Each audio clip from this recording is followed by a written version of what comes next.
first, apologies from our side for the delay.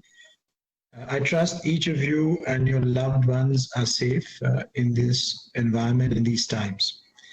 There are several things that I want to share with you, so slightly longer opening set of comments.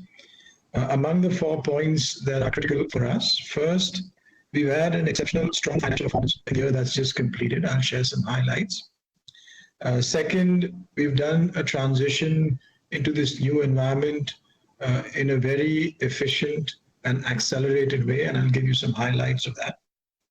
We see some near-term challenges in the business environment, and we also see a strong level of confidence that as we go through this in the next few quarters, we will emerge stronger from this at the end of it. The financial year that just ended was truly exceptional for us.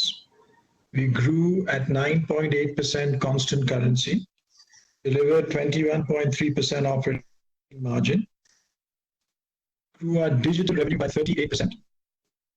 And now in Q4, it's become 42% of our overall business. We did all of this with $9 billion of large deals for the full year. Our earnings per share grew at 8.3% in dollar terms. We had the highest cash collection in Q4 and indeed for the full year, the fiscal year that has just ended. In Q4 as well, we grew by 6.4% constant currency year on year and delivered 21.1% operating margin with $1.6 billion in large deals, some of which were in the last 2 weeks of March. We closed the year with a very strong cash position of $3.6 billion with no debt on our balance sheet. As the last 2 to 3 weeks of March saw the impact of COVID, we had activated our business continuity plans with an intense focus on employee safety and client service delivery. We today have 93% of our employees working remotely. We believe this transition was handled exceptionally well, and several of our clients have shared this feedback with us. I'm proud of our team that has worked literally around the clock to make all of this happen and ensure that our clients' service delivery was going on while we maintained absolute employee safety. We anticipate near term there'll be challenges in the business environment across a wide set of industries. However, we see increased interest from our clients in the area of cloud, virtualization, cost reduction programs, workforce transformation. Our discussions with clients already indicate to us that they want to consolidate their work with a strong player like us who has exceptional delivery, 93% remote working, and a strong financial balance sheet. Let me now talk a little bit about our efforts to help broadly the communities that we live and work in. Via our foundation, we have already dedicated rupees 100 crores towards relief efforts, including half to the Prime Minister's CARES Fund in India to help enhance hospital capacity, provide treatment, ventilators, testing kits, PPE for frontline health workers and everyone within the hospital environment. In the US, we've opened Pathfinders Online, an online learning platform for teachers, school children and their families, so they can access high quality computer education from home for free. Coming back to the business, given the uncertain environment where the global pandemic and client business is marred by volatility, we do not feel it'll be appropriate for us to provide an annual guidance at this stage. As a result, we are currently suspending providing guidance for revenue growth and operating margin for financial year 21. Given our strong performance in the just concluded financial year and our strong cash position, we are pleased to announce our final dividend for the financial year at rupees 950 per share, bringing the total dividend for the financial year to rupees 1750 per share. I'm extremely grateful to all our employees for their diligence through this stressful period and proud of the work that they've delivered for our clients. While we are unsure about what lies immediately ahead, we have enormous strengths that will help us navigate this period and emerge stronger from it. First, a sustained focus on client relevance. We are realigned to what our clients are looking for in this new phase. Our ability to work with clients across the entire spectrum of their needs, including accelerating their digital journey and extreme automation for cost efficiencies. A highly skilled employee base of 240,000 employees worldwide, passionately working to make our clients successful. Unparalleled delivery capabilities, and our 3.6 billion in cash on our debt-free balance sheet, which gives us ample liquidity. With that, I close my opening comments. Back to you, Meg, and open for questions. Praveen and I are happy to take those. Thank you, Salil. And with that, we'll be opening the floor for Q&A. We also have Mr. Praveen Rao, CEO of Infosys, and Mr. Nilanjan Roy, CFO Infosys, joining Salil for this Q&A session.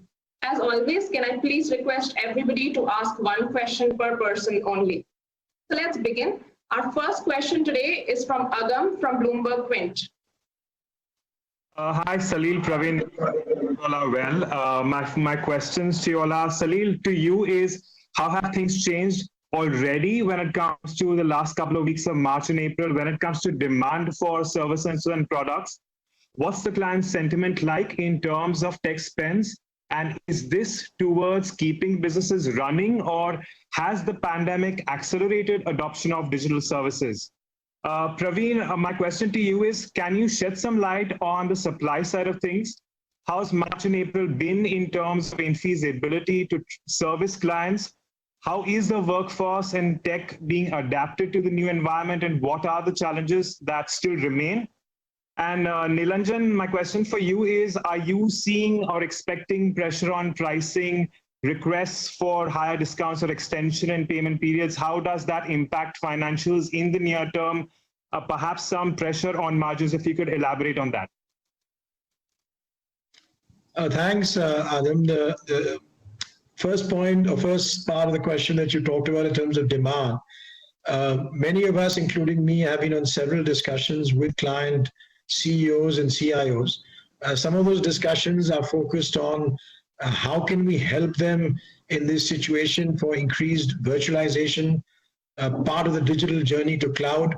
We have discussions ongoing with a manufacturing client which look at how do you make all of this faster given everyone's working remotely. And there's also discussions on how will you consolidate some of the smaller players that are in their mix so that they can have someone that they can really depend upon and trust in this really complex delivery environment of remote working, high security, so there are no security lapses. So those are the sorts of conversations that I've been having. I'm quite encouraged by what that means in the medium term. Of course, we do see that in the short term, there will be some slowing in the way the business evolves. Thank you, Salil. Praveen, can you take the next part of the question, please? Would you like Agam to repeat his question? I can go ahead. In terms of enablement, we have today globally 93% of our employees today working out of home. Its percentage is higher on IT side and slightly lower on the BPM side. We have been able to achieve all this in a span of 3 weeks' time, and which is very remarkable. The feedback that we have got from our clients on the speed and agility in which we have done and the resilience demonstrated has been very, very encouraging. Now, our people are now getting used to the new normal. It took a few days for them to get adjusted to this. Obviously, we had to do multiple things to enable this.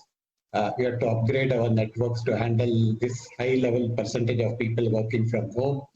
We had to provide dongles and other equipments to some of our employees who had problems in the last mile connectivity. We supplied UPSs as well, where people had problems with power and so on. We have also had to enhance our security controls as well, so that we do it in a very secure manner. So far, our experience, the feedback from the employees also has been positive. We have not seen any drop in productivity as such once people have got used to it. So I think people are getting adjusted, and in some sense, our belief is once things come back, I don't know whether it will come back to the same normal, it will be a new normal, and they will always see some element of work from home. Thank you, Praveen. Nilanjan? Thanks, Agam. Regarding your question on client credits, yes, we have seen some requests for extension of periods, but nothing overtly concerning. In fact, during the month of March, we had a record collection as well. So we had a lot of our quality clients continuing to pay us on time. And as we look ahead, of course, we will have to watch this space carefully. From a near-term perspective, as Salil mentioned, there could be margin pressure coming in from the top line and on the cost side. But I think we have already started taking some no-regret moves towards this space. For instance, we stopped hiring temporarily. We've also frozen any salary hikes. We've also temporarily suspended all promotions. So these, we believe, are no-regret moves. We have tremendous other cost levers, which we will see in due course. Of course, the strategic cost levers about automation, about pyramid, about on-site offshore continue unabated. These helped us in the long run and continue to support our margin structure as well. Thank you, Nilanjan. Thank you, Agam, for those questions. Our next question is from CNBC TV 18. Mukta Warrior, please.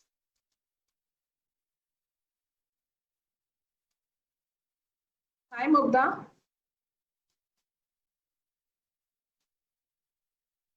Is Mugdha there? Okay, while we wait for Mugdha, can we move to Chandra from ET now, please? Yeah, hi, this is Chandra from ET now. I hope you can hear me. Yes, Chandra, a little louder, please. Yeah. Thank you so much for taking my questions. Salil, the first one to you. All the IT CEOs we spoke to in the last week said that they are already seeing cuts on discretionary budgets. Now, considering Infosys derives, I think, 30% of its revenues from consulting and package implementation, are you at a higher risk? One US analyst we spoke to just a while back said, 30% of Infi business could disappear. Now, while that sounds very alarming, can you give us some sense of what you're seeing here? And, do you expect a recovery, say, 2-3 quarters from now, maybe by Q3 of the current fiscal? Another question to you. In the opening remarks, Salil said that cost control will be done with rigor. Can you elaborate on what you've done with respect to freezing salaries, freezing hiring? What happens to freshers? Will you honor all the offers? Will there be retrenchments? Praveen, a question for you. Can you tell us specifically the sectors and the industries and geographies where you're seeing maximum pressure now, perhaps, where the epicenter of the COVID is currently happening? If you can take us through the specific stress points. Thank you, everyone.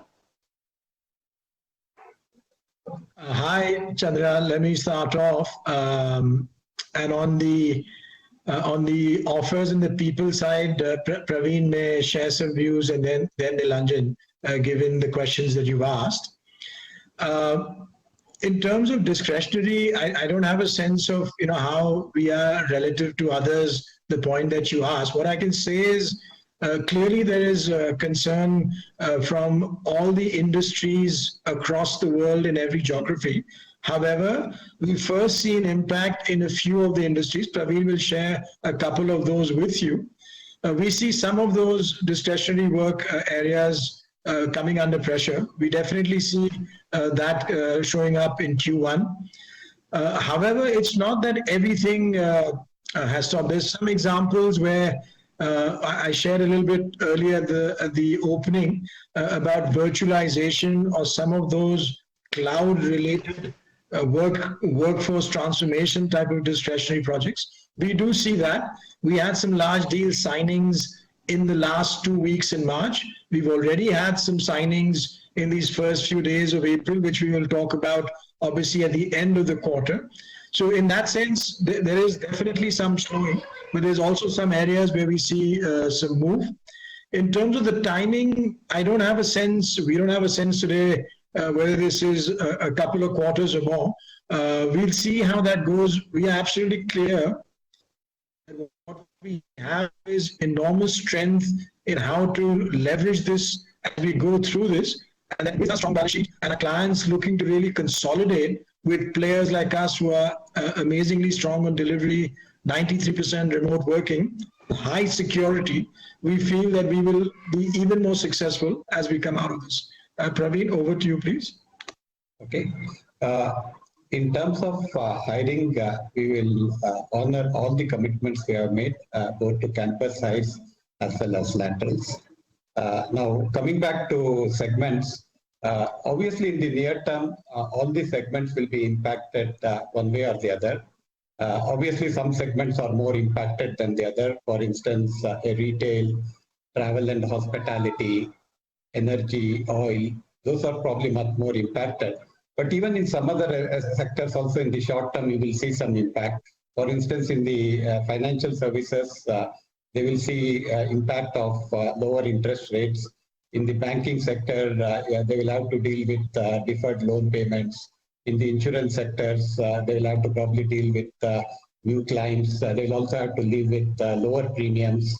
In cards and payment space, obviously they will struggle because there is less activity in retail, in leisure and other activities. So similarly, when you look at, like for instance, manufacturing in the last few quarters have anyway had some impact because of the trade wars and other things. And now their impact is much more huge. They are having challenges both on the demand side as well as on the supply side. And with all the factories closed, supply chain broken, they are struggling.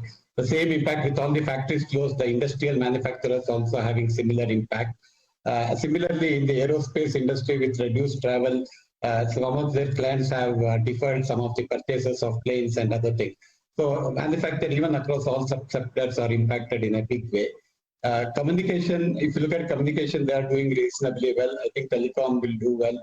But media and entertainment will have challenges because of reduced outdoor activities and reduced ad spend. And similarly, on the 5G rollout, if you look at 5G rollout, we feel that there may be some delay in the rollout. And also some of the use cases of 5G applications in B2B also may get delayed because corporates will not now start relooking at capital allocation. So net, I can go on sector and sector, but I think in the short term, you will see some impact of the other. And this is true geographically as well. I mean, I don't think any geography is spared of this pandemic. Thank you, Salil. Thank you, Praveen. And thank you, Chandra. I'm going to try Mukta once again. Mukta, I hope you'll be able to hear us this time. Yeah. Can you hear me now? Yes, loud and clear. All right. Hi, Salil. Hi, Praveen. Hi, Nilanjan. Good to see you all. Salil, this question was already asked. You said that you're not sure when, whether in the next few quarters, when you expect to see the recovery. But, like it was mentioned, management at other companies are expecting the impact, the peak of the impact in Q1, and it's likely to also play out in Q2 and recovery only by Q3. So is that a timeline you're seeing, or are you not really confident to call it out yet, saying you're going to see recovery in Q3?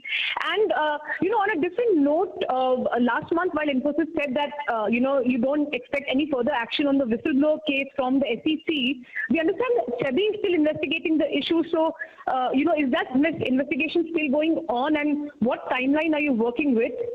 And even on deals, you said that you, signed a few large deals in the last few weeks of March. You also have a few this month. So are you confident of deal wins? I mean, are you expecting any slowdown in deal wins going forward? Nilanjan, my question to you is if you can highlight what the impact of the COVID-19 crisis and the lockdown was on revenues in Q4 in terms of, BPS, and what are you estimating for Q1 of FY21? And Praveen, some employee-related questions to you. Of course, you did talk about, honoring offers, etc. But will there be any furloughs and layoffs, etc. in the offing? And you said that about 93% of your staff is now, working from home. And given that the lockdown will continue till May 3, and states which are ready to open to IT companies for 50% capacity are also not really going to do that. So are you factoring that in till May 3rd? And lastly, in your release today, you have said that several employees of Infosys have been tested positive, and that your contact tracing among employees, etc. Can you give us any numbers or any more details on that? Okay, Mugdha, let me start off. This is Salil. I think the first point you probably talked about was the timing. As I shared earlier, our sense, of course, is in the near term, we see impact on our business. We don't have today a clear view of when the recovery comes back. There are many different perspectives that people have. We've obviously been interacting with our clients and looking also in the main geographies that we operate in. It is also a function of how, from a medical perspective, the situation will evolve. In terms of the demand, I think we shared again a little bit before. We see some near-term impact, but we feel we're extremely well positioned as we come out of this for a lot more of the consolidation and a lot more of this cloud virtualization digital play, plus all the automation activities which relate to cost efficiencies. I think those are the ones you'd ask from me. Praveen, over to you, please. You asked several questions. Let me think. One is on the employee side. As we said, we will honor all the commitments that we have made, both for freshers as well as laterals. We are not really looking at any layoffs, COVID-related layoffs at this stage. However, some of the involuntary actions we have been taking in the recent past will continue. These are all really performance-based exits. For now, we have suspended any promotions or increments for the year. We will revisit as the situation evolves. And obviously, we are not looking at furloughs, but we will also look at. We are also looking at many other initiatives to bring cost under control, and Nilanjan had already elaborated on those. From getting back to work perspective, obviously. The lockdown has been extended. In some places, there's a gradual relaxation plan. We operate from multiple locations. Our plan is to come back in a very gradual manner. We are not in a hurry to come back to work aggressively. In phase 1, we expect maybe less than 5% to come back to work in offices. This will probably last 3 to 4 weeks. Then in the next 4 to 6 weeks or 8 weeks, we will probably up it up from 5-10% to maybe 15-20% or so. So we want to do it in a very gradual manner. And even for people coming to work in offices, we will have very high standards of safety. We will practice social distancing. We will do temperature checks. We will have very high standards of hygiene and sanitation. Social distances not only in workplace, but while in commute, in common areas, and so on.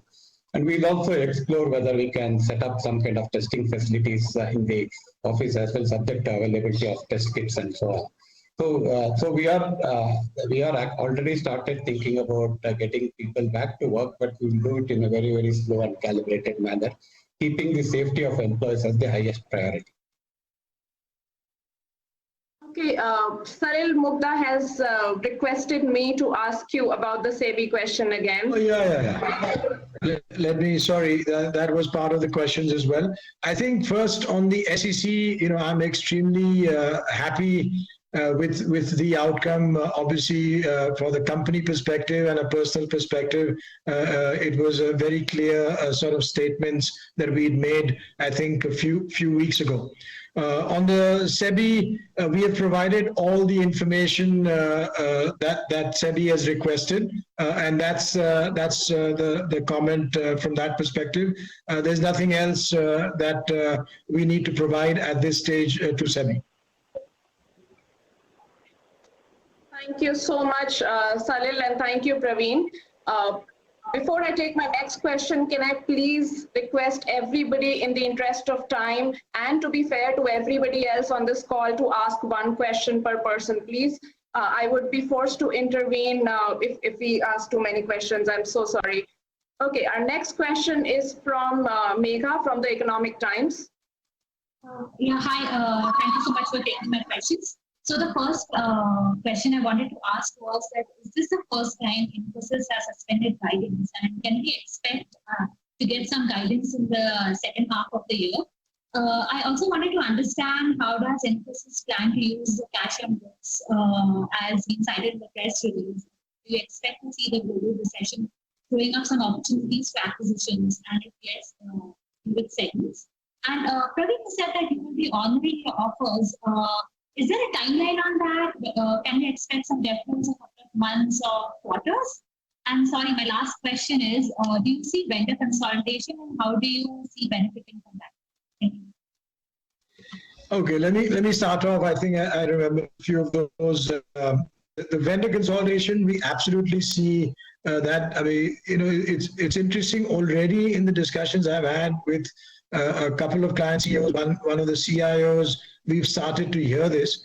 It's to me really going to be an incredible opportunity for us, because we have the strength both from delivery and a financial perspective. So really in the medium term, we think this is an extreme positive for Infosys. I think you asked about whether we see any change with the guidance. You were breaking up, but I think that was a question. I think the view we have today is we've suspended guidance because we don't have a clear view for the full year, as in when we see that. So I don't have a view that we'll do it in X quarter or Y quarter, but obviously as in when we start to see that we are only suspending guidance, we will obviously then change that to bring it back. Praveen, over to you, please. Yeah. So in terms of onboarding timelines, for campuses, we have always onboarded them in a phased manner. So that's a practice we will still continue. For laterals, we will onboard as and when we find there's an opportunity. We have already onboarded quite a few remotely during this lockdown period as well. So that's something we'll continuously plan and see how best we can expedite onboarding of laterals. Thank you, Salil. Thank you, Praveen, and thank you, Megha. The next question is from Nikita from Cogenesis. Hi. Salil, if you could just throw some more light on the project deferrals that you've mentioned and the kind of impact that it will have on margins. And will there be any change in the hedging policy considering the sharp depreciation that the rupee has seen recently? On the hedging, Nilanjan will come back to that in a few seconds. On the deferrals, we obviously see that, as I shared a little bit earlier, but we have not at this stage provided at least externally a view of what the quantum of that is. We are working our way through it and making sure that all of the work we're doing for our clients fits in with their current needs, and we remain fully relevant to them. We will obviously have some impact on margin, but we are not externally quantifying that at this stage. Nilanjan, over to you, please. So as regards the hedging policy, I think we have a very robust treasury policy which defines the limits under which we hedge. So we will continue to monitor the situation and take appropriate action. So it'll be premature to tell me whether we'll change the policy or not, or the amount of hedges we take. Thank you, Salil. Thank you, Nilanjan, and thank you, Nikita. Our next question is from Business Today, Rukmini Rao. Sure. Sir, thanks for taking my question. One, I want to understand in terms of the playbook, how different is it going to be in terms of how the companies are dealing with this crisis compared to the global financial crisis, and also in terms of the newer opportunities that are arising out of this pandemic, where exactly are the bets right now? Thank you. I think in terms of the playbook, my sense is what we've really focused on is there will be some sort of a recessionary environment. It's unclear for the duration. So that's the playbook that we will deploy. We'll be extremely careful with the way we look at costs. We'll be extremely rigorous on operational stability, and especially given the specific objective of the safety and health of our employees. We'll be extremely careful on how we do remote work with security. And in terms of really what our clients are looking for, it's what I was sharing earlier. There is a lot of thinking around cloud, virtualization, workforce transformation. These are things that help companies to become more digital in this remote working manner. And there's also focus on automation, on cost efficiencies, on consolidation, on looking at whether companies want to keep their captives or want to have someone else look at it. So those will be the sorts of opportunities we think will be more in the market. And again, given our strong delivery and financial position, I feel in the medium term, obviously the near term is going to be quite difficult, but in the medium term, we'll be really much more successful and come out of this stronger. So just a little bit understanding around. I'm so sorry, Rukmini. I will not be able to allow any follow-up questions. We have to be fair. Mehek, I just wanted just some understanding around in which business segments is this automation and the traction that Salil is talking about coming from. Just a little bit of clarity on that. Thanks. So Rukmini, that's coming across all industries, because you can imagine we've had such a successful approach to automation over the past several years within Infosys with our clients, that we feel that that'll be even more relevant in this new environment for the new playbook. Thank you, Salil. Thank you, Rukmini. Our next question is from Ayushman from Mint. Hi, my question is for Salil, essentially. So primarily, I mean, do you see any opportunities amid the crisis in verticals such as healthcare, life sciences, consumer goods, which are relatively could be actually growing? And what's your strategy to sail through the crisis in terms of customer retention? Right, thank you. I think the segments you mentioned, there are within those segments several companies where we see opportunities. We have some presence in those segments, and within those areas, we are absolutely looking to make sure we expand. We see, for example, some work in pharmaceuticals. We see some work in what are called consumer staple companies. We also see some work, as Praveen shared earlier, on telco, even some on high tech. So we do see there are some of those segments which have some positive interest, even in this sort of an environment. In terms of sailing through, I think our focus is really being extremely close to our clients as their needs are changing in this environment, making sure we have complete client relevance, and then driving through this operational focus to make sure with the safety of our employees that we are driving all of the remote work as efficiently as we can. This is a time where we're spending even more time with our clients, me doing more sessions, but all of our senior leaders doing, on a daily, weekly basis, lots of discussions with our clients to make sure we understand what it is that they're driving through, the challenges that they're facing, and be a partner through these times with them. Thank you. Thank you, Salil, and thank you, Ayan, Ayushman. Our next question is from Debashish from Business Standard. Debashish?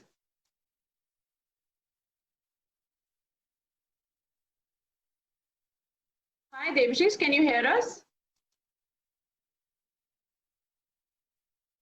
Okay, so while we will try Debashish again in some time, let's move on to Ayan from ET Prime.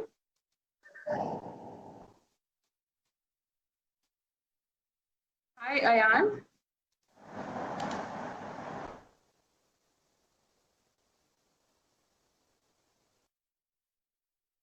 Okay, moving on again. Let's actually, Ayan sent a question. Let me ask. Ayan, I will ask on your behalf. So Ayan's question is this, Salil, have you made any changes to your delivery model as a result of this shift? If yes, could you elaborate, and are any of those changes likely to be long-term? I'll start off and Praveen may add a little bit to it after that. In terms of delivery model, as all of us have shared, we've exceedingly fast moved to the remote working model. As Praveen was sharing a bit earlier, we are now looking at how some of these aspects can be part of our medium and long term, both keeping in mind safety, but also the efficiency of this model. The thing that we'll be more watchful about is security. We want to be absolutely clear that whatever we do also takes into account cybersecurity and we don't fall into any lapse there. Praveen, if you want to add anything else, please. I think from a delivery model perspective, there are not too many changes other than getting adjusted to the new ways of working, remote ways of working. So there will be a lot more investment and usage of collaborative tools. There will be much more frequent interactions between managers and people. There will be a lot more of adoption of agile practices and so on. So many of those things are probably practices which we have always done in a regular environment. Now we have to start probably using tools much better and do things in a much more secure manner. And obviously from an individual perspective, you need to be probably much more disciplined because you're working from home. You need to clearly carve out what is working time and what is personal time. And I mean, those kind of adjustments one has to do. But again, it's as I said earlier, after a few days, we have seen people get adjusted to the new normal in a very seamless way. So I think we will continue to invest in tools which will make things easier for people, but I don't see any far-reaching change from an overall delivery model perspective. Thank you, Salil and Praveen. Our next question is from Sharon from IANS. Hi, can you hear me? Yes, Sharon, loud and clear. Yeah.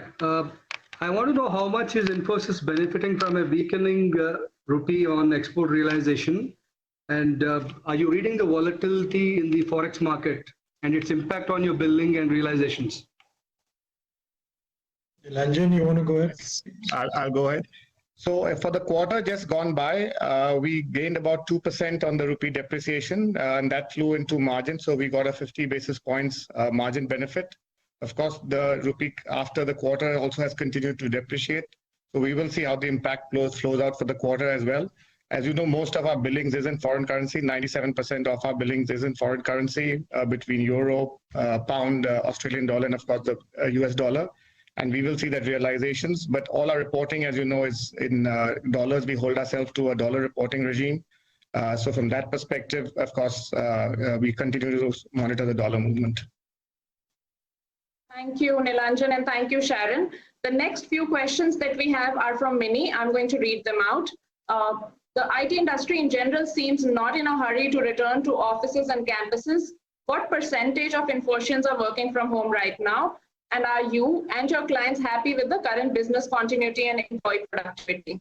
The second question is, has there been any security compromise, threat issues reported around work from home? And the last question is, do you think work from home can be continued as a regular HR practice even after the pandemic? If so, what portion of the workforce can ideally work remotely? Let me start off, but Praveen's really addressed many of these points, and he might add a few more highlights. The statistic we've shared, 93% of our employees are remotely working today. And it's a model that we've moved to with extreme speed, but also with extreme care, keeping both employee safety and security in mind. Praveen, if you want to add other things from the question, please. I think, as I said, we have proven technically that work from home is possible. So from that perspective, what percentage we will eventually settle really is academic. My own sense is from a business continuity perspective, over a period of time, we'll always have some percentage of people working from home so that in the event of dealing with such situations in future, you will be able to seamlessly switch between work from office and work from home. And from a security perspective, obviously, you have to invest much more in security controls when you're working from home. So that's an area where all of us in the industry have to invest a lot more. But apart from that, I don't think there is any negativity. And I mean, it's been a few weeks since we have seen work from home, and from a productivity perspective, we have not really seen any positive or negative. I think productivity has been usual. I mean, in the initial phases, people had to work longer, but then in many of us, you are saved on commute times, because in many cities, people used to spend a lot of time in commuting. Now they don't have to spend that time. But again, there's a question of getting used to it, getting into the rhythm. Once you get into the rhythm and once you become comfortable in using tools and technologies, I don't expect any impact on productivity. Only thing is we have to just watch out on the security aspects of it. There will be a lot more phishing attacks and other things. People have to be disciplined in terms of dealing with that. Thank you, Praveen, and thank you, Salil. Our next question is from Shilpa from Times of India. Hello, sir. Thank you for taking my question. Can you help us understand what are some of the levers that you have to optimize your cost structure to align to the new reality? And your headcount has dropped by 1,000. 1,000 odd. Can you explain what are these employee-related actions? And third, Cognizant malware attack has really got the industry together to address some of the security challenges. Has some of the work in areas especially related to BFSI moved to Infosys?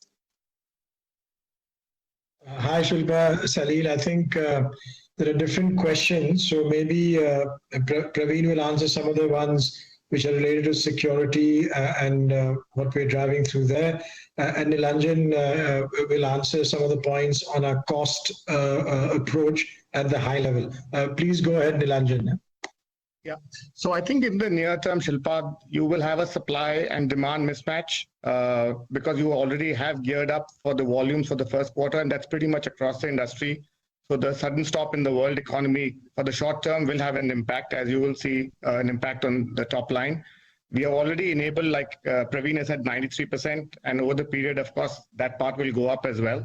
But having said that, we will see some of the demand side drops coming in, and which will impact the near term.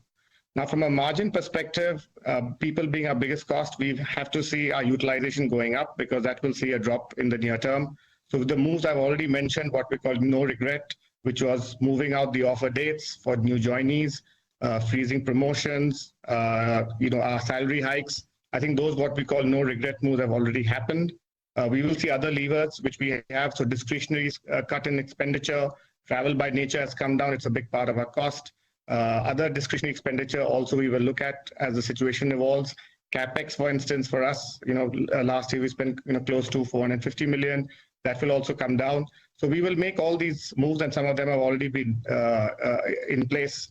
And of course, as the situation evolves in quarter one, we will see what more we have to do in the future. In terms of headcount, I don't think we should read too much into it. It's not a secular trend. Obviously, because of the COVID situation, we had lower utilization, and we also deferred some onboarding. So that probably resulted in maybe a lower headcount in quarter four as compared to quarter three. So I don't think we should read too much into that. In terms of security, yes, we are aware of the incident, the ransomware attack. We have actually looked at our own networks, and we have found out that our networks are secure. We have invested in advanced threat protection software, which are deployed at all the endpoints as well as in the network.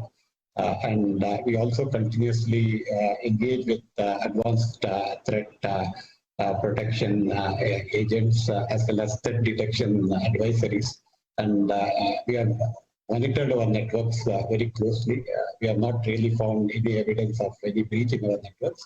Having said that, this is an area where all of us need to continue to watch out for. We have to continue to be prepared, invest in technologies, and make sure we are able to detect and defer any breaches to our network. And that's an ongoing effort.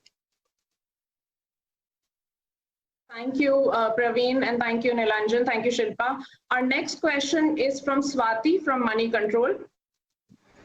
Hello, sir. This is Swati from Money Control. Just a couple of questions. One is regarding the hiring. So you had mentioned you would be, how many offers have been made in FY21 in the last year? And since you mentioned you would be honoring all the offers, could you give a quantitative number on how many offers were made? And can you also give a split up of voluntary and involuntary attrition? Your attrition I see has gone up compared to last quarter when it was 19.6. It has now gone up to 20.7. It would be great if you can give some sense of that. And one last question about the fresher onboarding. So with the Mysore DC closed, so how will the onboarding take place? Will it be virtual like it is now? I understand that the Infosys has the custom of offering internship in the final year in colleges. So if you can give some of that, will also be great. And Mr. Legend, he mentioned that the cost, which is a large part of your cost, has come down. Is that something that would be more permanent? The bringing down the travel cost now that you have technology to bridge the gap, would that be more permanent? The bringing down the travel cost overall. I will. That's all from my side. I'll probably start on the employee side. In terms of onboarding, it's only a small percentage of people we are yet to onboard from the campus size done last year, and a few lateral, so it's not a significant number. For the coming year, FY21, we are planning to make about 35,000 plus offers. And as I said earlier, we typically onboard these people over a period of time, and that practice we will still continue. Now, at the time of COVID and around the lockdown period, we had about 10,000 people undergoing training in our Mysore campus, out of which 3,000 were interns. I mean, these are people who are studying in the final year. So for those interns, we made sure that they were able to complete the assessment before we release them back to their homes and colleges, so that they don't have any issues in completing their degree from this perspective. For the trainees, remaining 5,500 to 6,000 trainees, we have sent them back home, and now they have started continuing the training remotely. As you are aware, we have invested in our Lex platform, which provides us the ability for anyone to learn anytime, anywhere, 7/24. So that platform is now extremely useful, and using that platform, people can access learning content, they can instruct, they can interact with instructors, there are regular assignment quizzes, there are assessment certifications and so on. So we have enabled remote continuation of education, and that will continue. So we should be able to complete the remaining part of training for this 5,500 plus people. Thank you, Praveen. Moving on, our next question is from Sankalp from Reuters. Again, in the interest of time and to be fair to everybody, can I please request you to ask only one question per person, please? Sankalp? Hi, good evening, gentlemen. Salil, I have two very quick questions that are just really related. One is that when you came in 2018, you laid out a 3-year roadmap, and this was supposed to be the year when you started gaining momentum. So my question is that, you know, this pandemic, how behind is it going to push Infosys in terms of gaining momentum? And you know, when I talk about momentum, it also means that you said short term is going to be difficult. So are you going to offer any discounts to clients or flexible pricing this year to maintain that? That's my first question. The second one is in terms of BFSI, US banks, are they cutting tech spends or freezing budgets? This is specific to BFSI. I mean, Praveen, you can take that, or Salil, you can take it. Thanks. So Sankalp, yeah, we had a 3-year plan. I think fortunately, we saw good acceleration already last year. If you see the numbers, the fiscal 18, we were around 5.8% growth, then 9%, then 9.8%. And that's real significant acceleration. Digital growth over 38% for the year, and now 42% of the business.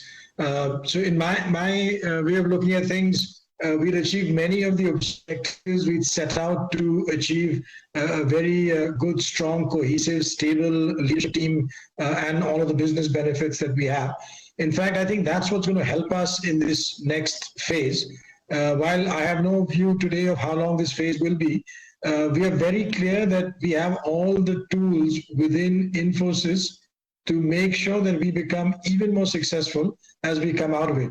Because we've already had a really nice growing business. a very strong digital footprint, good leadership team working well together, and now an extreme efficient way that we've worked in this transition to get us to 93% remote working. We believe that as things start to come back, we are the best positioned as we consolidate to the strong player, again with a strong financial balance sheet. So my own sense is, yes, the near term will have its challenges, and those challenges are something which all of us see every day when the global economy is almost at a standstill. But as that starts to ease, whatever time frame that takes, we start to see more and more strength for Infosys. On the BFSI side, as I said earlier, every sector in the near term will have some impact or the other. However, it's too early to say specifically or quantify the kind of impact. For instance, in the BFSI space, if you look at insurance companies, obviously they will be looking at lower premium collections, and they will also be staring at higher claims. So they will be impacted in some sense. If you look at banking sector itself, they will be impacted with lower interest rate and probably some loan defaults or a delay in repayment of loans. Or if you look at cards and payments industry, again, they'll be impacted because people are spending less time on travel, leisure, entertainment, and so on. Similarly, mortgaging industry will also get impacted. We are already seeing lower percentage of new mortgages and many refinancing of existing mortgages. So net in the short term, they will be impacted, but it's difficult to say how it will translate into in terms of IT spend at this stage. Thank you, Praveen. Praveen, Sankalp had an additional question on flexible pricing, if you could take that. I think, we have to deal with everything on a case-by-case basis. Obviously, there are many levers. See, end of the day, client has an objective, and in these times, we have to help the client in meeting objectives. Pricing is just one lever, but there are a lot of levers. We have tons of ideas in terms of taking cost out and providing benefits to the client. So I think, we should be able to help our clients meeting their objective without compromising on our needs. Thank you, Praveen, for taking that question. Our next question is from Sarita from Bloomberg.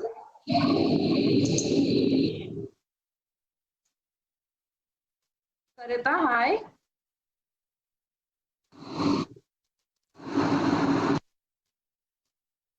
Okay, Sarita, we can't hear you. Can you hear me now? Yes. Okay. So, hi Salil, hi Praveen, hi Nilanjan. I have two very short questions. My first question is to Salil, and it's, you talked earlier about clients looking to move contracts and consolidating with bigger players, especially because of security. But we've seen bigger players also being hit by security concerns. So are there any specific things that you're doing, Salil, to sort of make sure that your security is top notch? And my second question to Praveen, you said the new normal is a certain level of employees continuing to work from home. Praveen, I wanted to ask you now, the staff, there are going to be a lot of staffing challenges with the international borders being closed, suspension of H-1B visas, travel restrictions.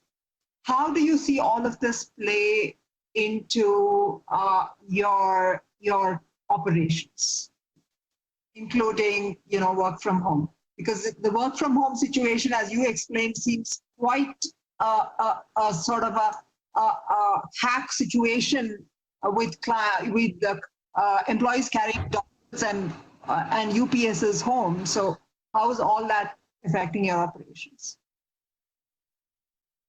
Hi, Sarita. This is Salil. Let me start off, I think, for what you asked before. I think my sense is that clients are really looking to work with partners that they can trust.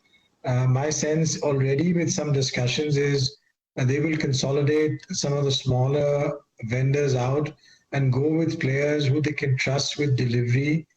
Not only security, which Praveen will address as well, as to how we're looking at it, but also financial stability a very strong, cohesive management team, and really someone who has stood by them for everything. So these are the sorts of conversations I'm already starting to see.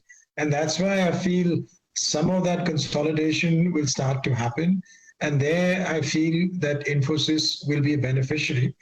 As I said, Praveen will share a little bit on the security, but just one point that you mentioned in your second question before Praveen answers that as well.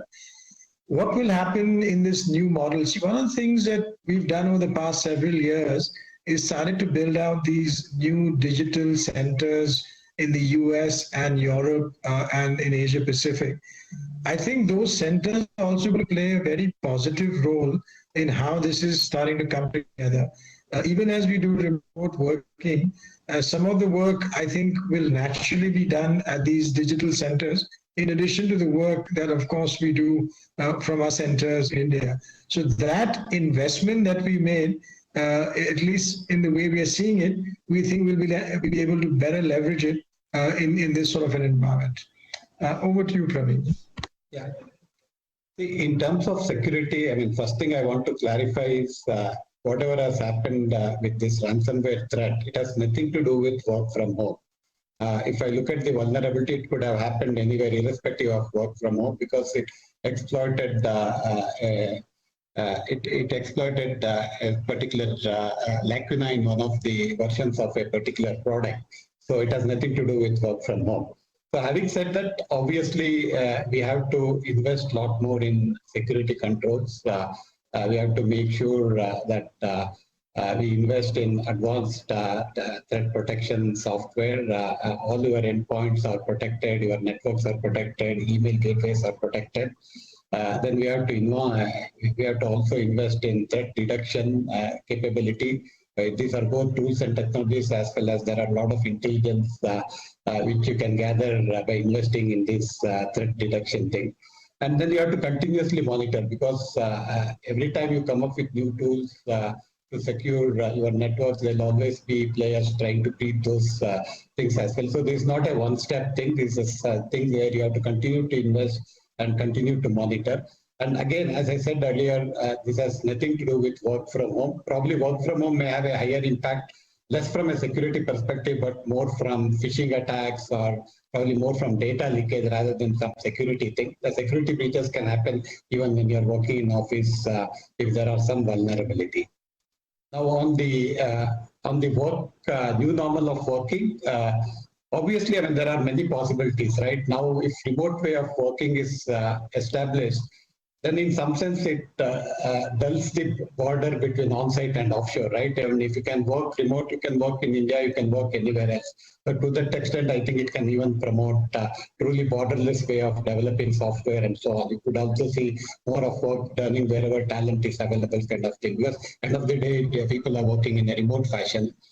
Second one is when clients get used to it, and if you are able to do that, we are able to work from home without compromising on the integrity or productivity or security, then obviously the earlier notion of ODCs and other things will also start going away, and you may slowly start seeing more of virtual ODC kind of concepts, kind of thing. So there are many possibilities that is possible in the new ways of working. But again, as I said earlier, technically it is possible, but there are a lot of adjustments you need to make.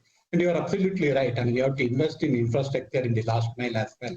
Without that investment, it is becoming, I mean, it cannot be very productive. But if this is the new normal, I am sure everyone will invest. The last mile will become better. People will invest in better maybe UPSs at home and things like that. So I think it's only a question of getting used to the normal, if that is the new normal. Thank you, Praveen. Our next question is from Srinath from Financial Express, and I'm going to read it out. Nilanjan, this is for you. Nilanjan in the beginning mentioned about payment extensions by a few clients. Who are they? How big are they? Which sectors and geographies are they from? And how will it impact the Q1 FY21 quarter numbers? Yeah, so like I mentioned, these are just very initial conversations. Some of them are from retail sectors. So these are just in initial discussion phases. And like I said, in Q1 itself, in the month of March, we had record collections as well. So we will take this case by case, right? It may be a temporary increase, but like I said, there's nothing overtly we need to be concerned about. We've in fact brought down our DSOs in the last quarter from, by 4 days by the end of March, when actually COVID was at its peak in the month of March. So we'd watch the situation carefully and, handle it case by case.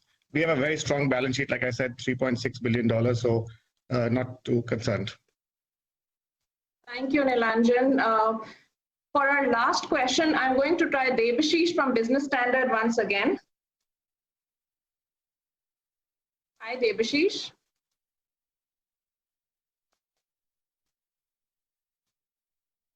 Okay, unable to hear Debashish. So for the last question, I'm going to accommodate one of Swati's questions, Praveen. Swati has a question about involuntary attrition split up. What percentage is voluntary and involuntary in FY20? Yeah,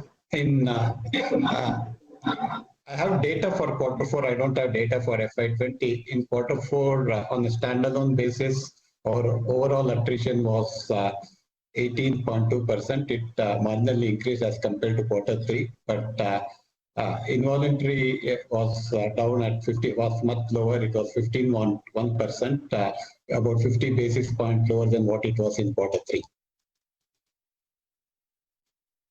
Thank you so much, everybody. And with that, we are going to conclude this press conference. As we sign off, I wanted to inform everybody.